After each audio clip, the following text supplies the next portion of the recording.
আমি নিজেও শিখেছি, অনেকবার শিখেছি উল দিয়ে। তো উল দিয়ে আমি আপনাকে একটা জিনিস শেখাচ্ছি, নিজে জাস্ট ট্রাই করেছি। তো একটু লম্বা ধরনের ছুঁচনি নিয়েছি, এর মধ্যে 3টে গিট দিয়েছি, তো একটা পেন নিয়ে নিয়েছি, পেন নিয়েও 3টে গিট যেরকম দিয়েছি, আবার 3টে ছুঁচে দিয়েছি, আবার পেন সমেত ছুঁচ নিয়ে একটা গিট একটু মোটা আকারে করেছি। এটা দেখে সেভ করে করতে হবে।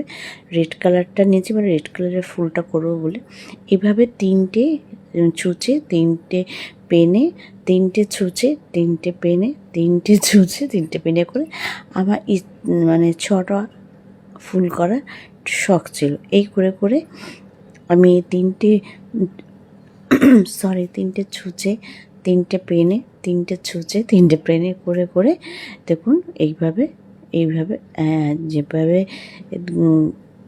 দিয়ে পুরো 6টা দেখুন পুরো সুন্দর হয়ে গেছে। লাস্ট এন্ডিং এটাকে আস্তে করে পেনটাকে পার করে নিয়েছি। পার করার পর কাঁচি দিয়ে একটুখানি আমি এটা কেটে নিয়েছি।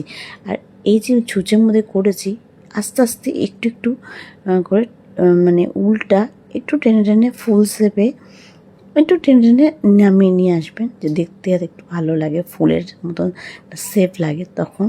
তারপরে ছুঁচের ভেতরে ওইটা আমি ঢুকিয়ে নিয়েছি, উলটা একটু টেনে নিয়ে একদম সুন্দরভাবে, যেরকম মালা গাঁদা, যেরকম আমি মহাদেবের পুজোয় টগর ফুল দিয়ে একটা মালা গেঁথেছিলাম, জাস্ট এইভাবে আমি করেছি। জানি না কেমন হয়েছে, আশা করছি একটা পুঁতি দিয়ে দিয়েছি।